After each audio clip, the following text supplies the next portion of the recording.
Hi, Boys and Girls Club. It's Miss Leslie. I hope everybody's having an amazing day. Today, I'm going to share with you another fun math game called Zero. And all you need for this math game is one deck of cards. For this game, you're going to be able to practice your addition, subtraction, some negative numbers, and mental math. Let's get started. This game can be played with any number of players. Only thing is that if you have more than 4 to 5 players, I'd suggest adding another deck of playing cards because this game uses a lot of cards. The more people you have, the more cards you will need. Another thing is that we are going to be taking out all of our face cards except for our aces. So all of our kings, queens, and jacks we will not need for this game. Go ahead and take all those out. You will only need the number cards and the aces. And for this game, our aces will count as 1 point. So our aces are 1s, and then we go 2, 3, 4, 5, 6, 7, 8, 9, 10, because those are going to be the number values. I have all these. I'm going to put these to the side. Now I have my deck of cards with my number cards and my aces only. One player is going to be the dealer. Whoever wants to be the dealer is the one who's going to be passing out the cards throughout the game. You can take turns doing this between each round. The dealer is going to shuffle the cards, and they're going to deal 1 card face down for each player, beginning with the player that's to the left of them, and then proceeding around the table. Then the dealer is going to deal out 1 card face up beside the face down card. So I'm going to go ahead and shuffle my cards, and then we can continue. Okay, guys, so I have my shuffled deck here, and I am going to set down 2 cards. Remember that 1 is face up and 1 is face down. So I'm going to go ahead and deal out 1 card face down and 1 card face up. Players do not pick up their cards ever, so your cards must remain on the table, and each player may peek at their own face down card as often as they like. But it remains hidden from the other players until the end of the round. The card that is face up remains visible to all players. Each player mentally calculates the sum of the numbers on his cards. Remember that aces count as 1.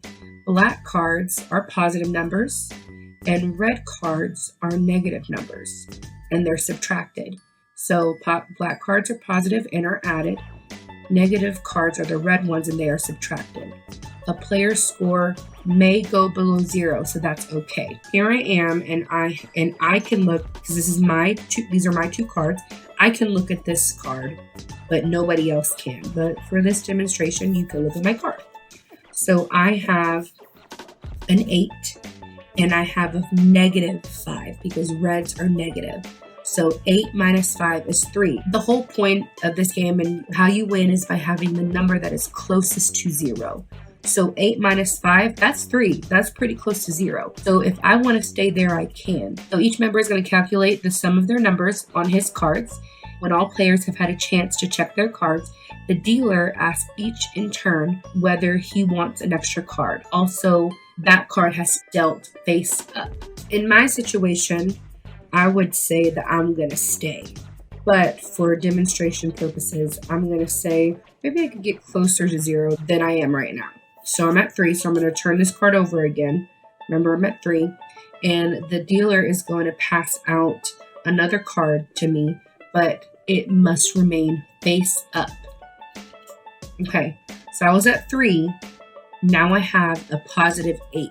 So I'm at 11, and I've gotten farther than 0 than I'd like.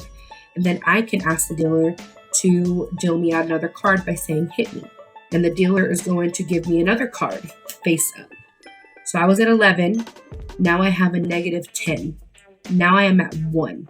And I'm going to stop because I'm very close to 0. Other players can go up to 5 cards. So I can ask for 2 more cards. The round is over when all the players have either taken their maximum number of hits or refused any more cards. I ended up with 1, which is very close to 0. And let's say that I had 1 and I had 3 other people that I was playing with. I had 1, they had 4, another person had 4, another person had 10, another person had -3. I would still be the closest to 0 out of all of my other opponents. So I would win that round. This is a semi-quick game, so you can play as many rounds as you desire, but the person with the most points at the end of all of the rounds would be the one to win the entire game. Alrighty, everyone. I hope that you enjoyed this game 0, and I hope that you'll play it at home with your family and friends. And I'll see you guys next time. Bye.